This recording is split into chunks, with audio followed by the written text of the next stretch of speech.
So, what do you guys want to start with? Yes. So, leading the team, a lot of turmoil last year. So, how is Dick feeling as a leader right now? At the beginning of season 4, he feels good. You know, he's just defeated Crane in Gotham City. The Titans are working really well together. I feel like season 3, Dick Grayson went through, a period of time where he was struggling with being a leader. He was struggling with, his moral center and how he wanted to ethically fight crime and lead these younger superheroes into being their best selves. Crane was obviously a big psychological villain, and figuring out how to outsmart him was kind of the seasonal arc, as opposed to season 2 where Deathstroke was more of a physical villain, and them kind of battling in hand-to-hand combat was the drama there. This season, the Titans are facing more of a supernatural villain, so it delves into elements of horror and the occult, dark magic, and elves and all kinds of weird shit that Dick Grayson hasn't ever encountered before. So he has to rely upon another set of skills and reach out to friends of his that he's met in the past that he normally wouldn't do. He's basically been thrown. At the beginning of season 4, like I said, he encounters a supernatural, adversary who just throttles him, and he has to figure out who they are, what they want, and how to fight them. Would you say one of the things that I love about the comic is that there are times where he gets real joy, where he can be such a lighthearted, and I feel like you have that in you, and that you get to do that from time to time. But the show can be so dark, and I find that in all the characters, you all have such sort of humor to the way you perform. Do you think in this season are there moments that you might get some laughs or get to kick back? I mean, I know he's facing a big threat, but it's a good question, and it's something we definitely need more of. It's a note, and we talk about it a lot. It's something that it's essentially the lighthearted comedic nature of Nightwing is so ever present in the comics, and it's something that fans are really craving for, and it's something that we probably don't deliver as much as we should, But it's in your performance. I don't want to suggest... No, I mean, I love doing it when the circumstances are there for me to do it. Sure. But it's hard when, you're right, the show is dark, and in order to make these moments believable, I have to add weight to them. If someone's died, they've died. I've really got to believe it. And to, a lot of the time in creating conflict and drama and, setting up an obstacle, it's up to me to deliver the information to the Titans. And if I was to do it in a way that was kind of flourished or forced, it would feel like I wasn't doing the information service.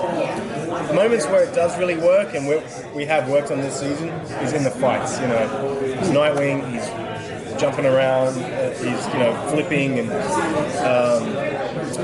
in and out of a fight, I think it works really well because you have physical moments of rhythm that can kind of, you can joke about your physicality because you've spent a lot of energy and a lot of tension, a lot of kind of resolution fighting these people. At the end of it and the beginning of it, you can kind of, you're committed to try and be funny. There's one bit in the teaser that came out yesterday where I'm fighting these ninjas, and exactly that happened. We were shooting this scene, and there was no dialogue in the scene, I don't think. And we went back to try something. I wanted to try this idea that, Nightwing hates ninjas, and he's done this before. It's just like doing his tax. I hate doing my tax. We all have to do it.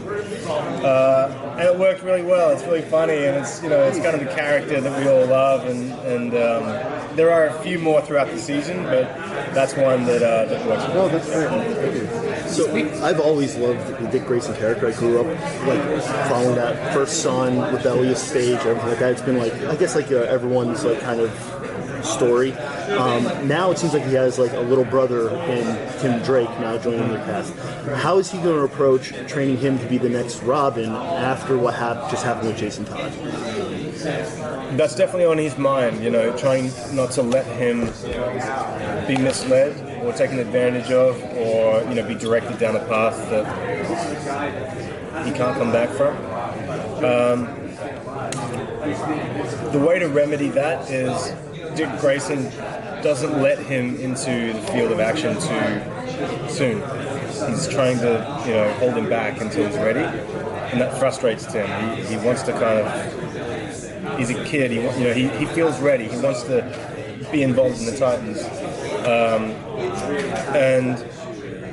They kind of, one comes before the other. We need Tim before Dick feels like he would, essentially be ready. So he sends him, on his last assignment, and basically Tim returns as a Titan. He's ready for combat. Dick can trust him, and they form basically a trust and a relationship from there. As a leader over the past few seasons, I feel like you've had the weight of the world on your shoulders, and through everything. Do we at least get a little bit of a reprieve for you this season, or is it a little rest this year? Yeah, I guess so. Yes and no. The rest is that Dick Grayson is not someone who knows a lot about the supernatural, right? So he has to delegate. He has to go out and find people that know more about supernatural and how to defeat a supernatural villain. People who can tell him who he's going up against. So this year it's more of a It's more of a manager role for Dick, trying to figure out who best to direct into certain circumstances, as opposed to season 1 and 2, where he would go out alone and fight these battles alone. He has a team around him. He knows the smartest thing to do is to delegate, to work together. Teamwork makes the dream work. He tries to do that this season.